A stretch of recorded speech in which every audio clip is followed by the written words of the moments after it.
After decades of unchallenged dominance, California's Democrat machine is cracking, and one woman's spectacular collapse tells the entire story. Right now, in the most reliably blue state in the entire country, something is happening that the political establishment desperately does not want you to see. A once mighty Democrat frontrunner has completely and utterly collapsed.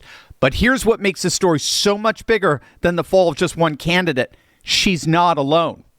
The entire Democrat Party is imploding right along with California itself. Stick with me to the very end of this video, because what's happening in California right now is not just a story about one election. It's a story about what happens when lunatic Democrats run out of other people's money, other people's patience, and other people's goodwill all at the same time. You're not going to want to miss this.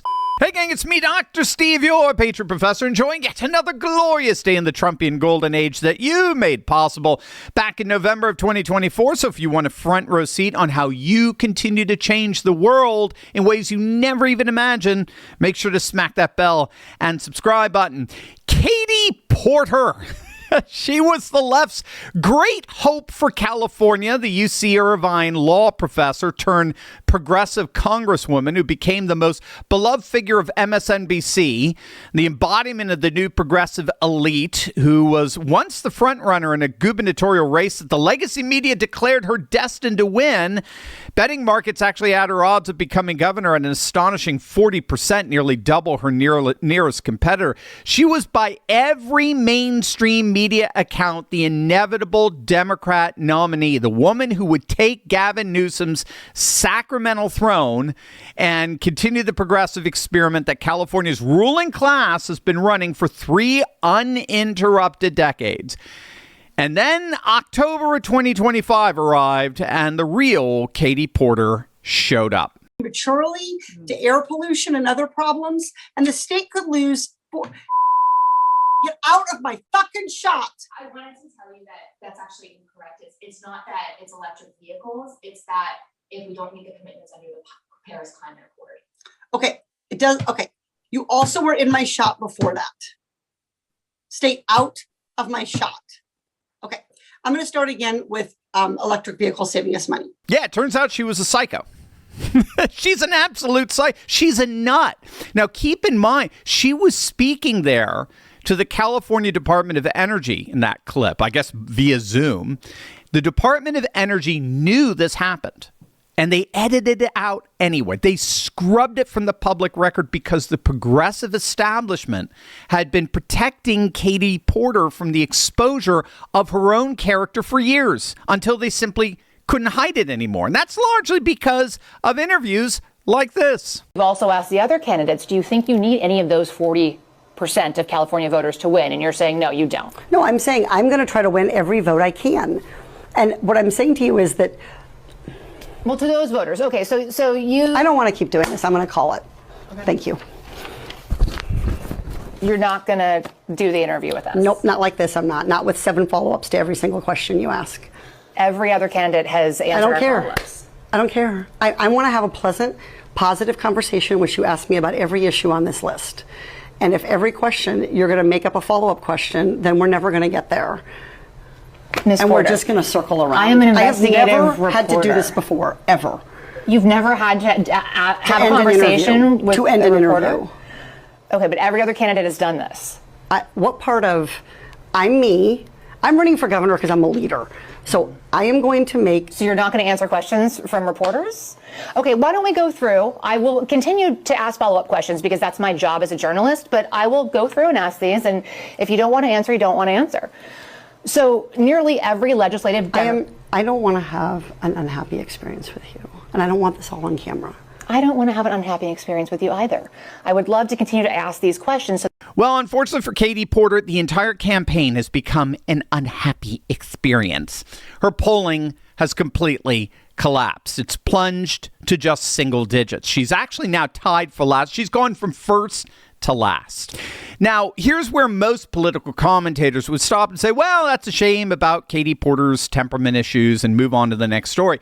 But that would be actually missing the real story here, because Katie Porter's collapse isn't just a story about one bad week of optics. It's a symptom of something far deeper, far more systemic, and far more consequential, not just for California, but I would argue for the entire American left. You see, Katie Porter was not a deviation from the California Democrat Party. She was its most perfect expression. I mean, think about the arrogance towards voters who disagree with her. That is California Democrat governance. The fury at being held accountable. That is California Democrat governance. The belief that if you have the right credentials and the right ideology, you don't owe explanations to anyone, not to a reporter, not to a staffer, certainly not to the 40% of your state that voted for Donald Trump. That is California Democrat governance. And after 30 years of one-party dominance, 30 years of elections that were never in doubt, 30 years of being completely insulated from the consequences of their own decisions, California Democrats have produced a state that is, by virtually every measurable standard, an absolute catastrophe. And speaking of California catastrophes, let me ask you, what do you think you could do if you had the same insider trading information that Nancy Pelosi has, right? You know exactly what I'm talking about. Politicians like Nancy have had access to insider trading secrets for decades now. They know exactly what stocks to buy and when to buy them. But guess what? You and I actually have access to that very same inside information. Bet you didn't know that. Thanks to a little-known SEC database, we can see what and when corporate CEOs are buying up in real time, and then we get to piggyback on their trades to gain the same advantage for ourselves. Gang, that's why you've got to click on the link below and sign up for a free training with me and my good friend Ross Givens. It's this Thursday, May 28th at 3 p.m. Eastern. Ross is an insider trading expert whose recommendations have led to investment returns of over 200%. You heard that right, too. Actually, some have hit as high as nearly 1,500%. It's going to be an amazing free training where you and I can learn how to trade with the exact same insider knowledge as these politicians, but legally and ethically. But don't wait. Seating registration is limited, so click on that link below right now and register today, and I'll see you for an event that promises to change your life. California's Medi-Cal program, the state's version of Medicaid, became the crown jewel of the Progressive Project when Governor Newsom completed the final phase of expansion in January 2024, making California the first state in the nation to offer free, full-scope health care to all low-income residents, regardless of immigration status. Every progressive in America cheered. The New York Times wrote glowing features, and Democrats across the country pointed to California as the model for what they wanted to do for the nation. By 2025, nearly 1.7 million illegal migrants had enrolled in Medi-Cal alone, and the costs, which progressive economists had solemnly assured everyone would be manageable, exploded. And they didn't just explode. They exploded past every projection by billions, leaving the state staring down a $12 billion budget deficit. And you know the irony of it all? The hilarious hypocrisy, I guess. What did Gavin Newsom do? You know how he resolved that deficit? He knocked the illegal immigrants off the program. I kid you not. He froze new adult enrollment for illegal migrants starting January this year, and he imposed monthly premiums on those already enrolled. The California legislature, which prides itself on being the most progressive governing body in the Western Hemisphere, quietly approved the rollback precisely because the policy that they had championed became such an obvious and embarrassing liability. They simply couldn't afford to keep paying for it. And while all this was unfolding, the Trump administration hit California with what it called the largest ever federal Medicaid funding freeze, suspending $1.1 billion in Medicaid reimbursements over fraud concerns in California's home health program. So the state that was supposed to show America what progressive governance could achieve is now in the midst of a full-scale fiscal collapse, 30 years in the making, and the bill has finally arrived. And in the end, think about who are the ones who end up paying for it. You think Katie Porter pays for it? You think illegal migrants pay for it? No. regular California people, ironically, who've been voting Democrat their entire lives. People were paying $7 at the gas pump, who watched their neighborhoods turn into open-air homeless encampments while their elected officials debated the language around unhoused community members, and who watched the Pacific Palisades burn to the ground while the city of Los Angeles had already cut the fire department's budget by $17 million and redirected it to homeless services, all the while their mayor was partying in Ghana. These Californians are no longer willing to simply accept the Democrat monopoly as a fact of nature. And the evidence of that shift is literally everywhere you look. Enter Spencer Pratt, former reality TV star from the Hills. He announced his candidacy as an independent for Los Angeles mayor, and virtually everyone in the political establishment originally laughed, except for the voters.